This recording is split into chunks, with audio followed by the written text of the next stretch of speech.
Hello and welcome to Forgotten Temples with myself, Mr. B. I have crossed through Cambodia, I have crossed through half of Thailand, and I'm heading towards the border of Laos. As always, seeking out those ancient temples, and this is my next stop, and this is what I've discovered. Now, as you can see, it is adorned with all these, well, pictures, and there's kind of a reason for it, because this temple, which was built by Jayavarman VII, when they dug around a bit, they discovered some small statues, including one of Buddha. So for some reason, all these pictures have been placed here, but I've got to tell you something.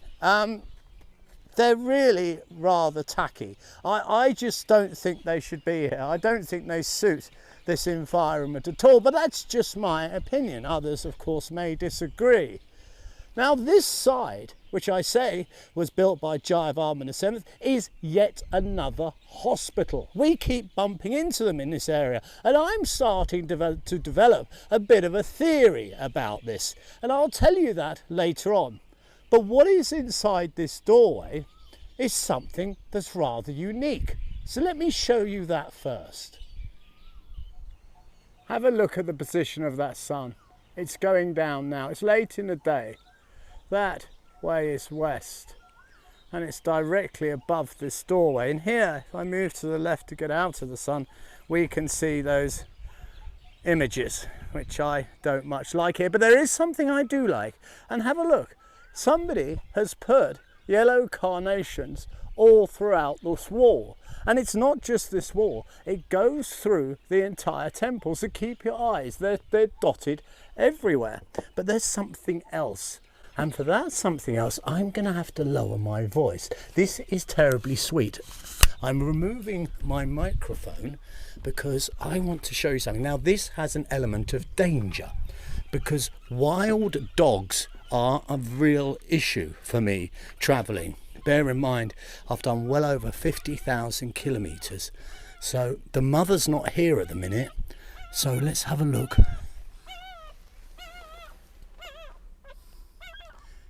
Can you see them?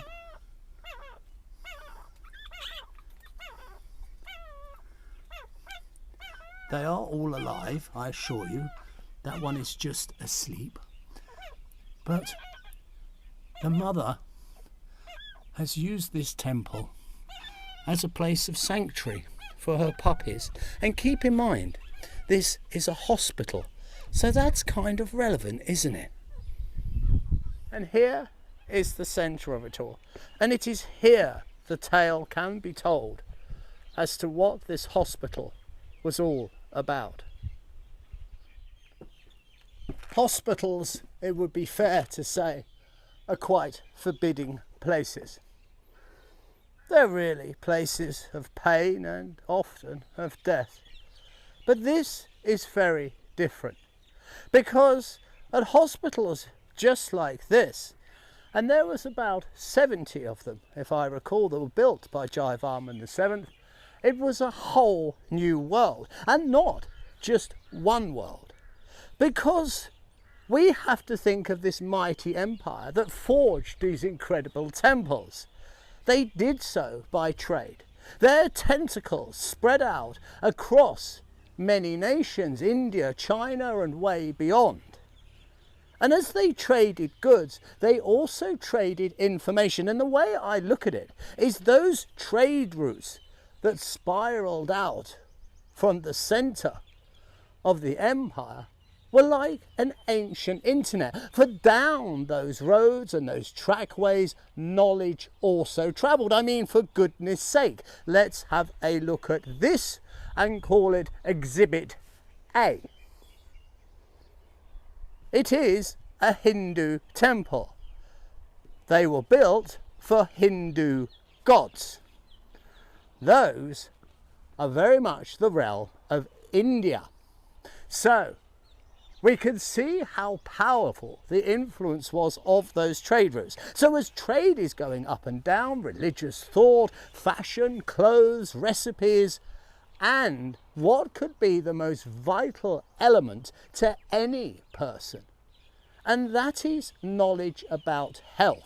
Because what could be more valuable than to know how to preserve a life or to heal somebody who was sick? So, although to you this may look very primitive, it isn't. Back in its day, it was quite simply magical. And you can take that literally, because we have two levels of care here. We have the first level, let's say medicine in its purest form, put on some leaves and add a bit of bark or whatever. And then you have the second level of care. And that is what this building is all about. It's all about coming to see the gods and asking for their help. So we have two levels of care, not just the one that you would have in the modern world.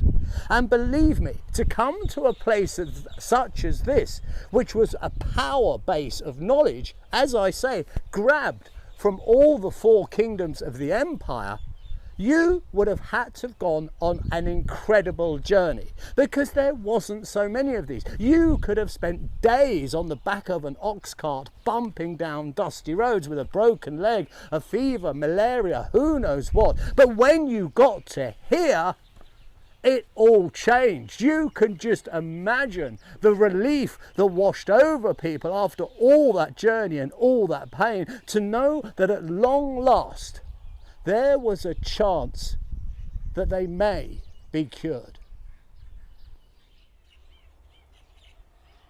Look at that sun, perfectly aligned, atop of the temple, like some sort of crown. It's very late in the day. It's been an incredibly long day. I'm tired, I'm worn, I'm covered in dust. And I could be very much like those ancient patients that came here looking for help, and they would have received it without a doubt. Thousands would have been cured by the knowledge that was harvested from many foreign lands. But here, as we take these final few steps, is where that second level of care would come. For they would come in here and kneel before the gods and ask them for help. And as I take the last step down, I'm very pleased to say, even now, there is an ancient Buddha right at the heart of it all. This room you see me coming out of was an ancient library. Well, that is what it's quoted as. But I'm sure it had many functions. But it's incredible to think, isn't it, that right here was wisdom beyond wisdom. Wisdom that was so precious, it was almost locked away. And these huge stones, there is nothing gentle about this. It's like one enormous safe. And why wouldn't it be? Because, as I said, the knowledge that was held within this room could literally not just save a single life, but let's say an epidemic, a pandemic, malaria broke out, a waterborne disease, then the answer to saving a village or a town could well have been in a room like this. But there's a note of tragedy, because none of it survived, and I mean none of it. It all disappeared. So what ancient wisdom dwelled within? Well, we will never know. But I do know for a fact that they weren't stupid. That's for sure. And the people that came here certainly found aid, and many of them had their lives saved by those scholars and those doctors that worked right here.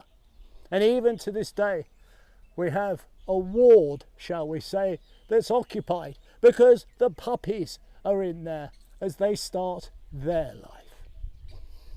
I very much hope you've enjoyed this little trip around a temple that's far away in a mystical land. And if by chance you can help me build up a library of sites such as this, often forgotten and sometimes neglected, then I would be exceedingly grateful.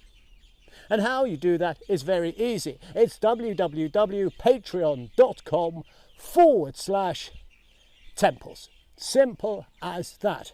So, until next time, as always, I wish you absolutely nothing. But of course, the very best. You be sure to take good care now.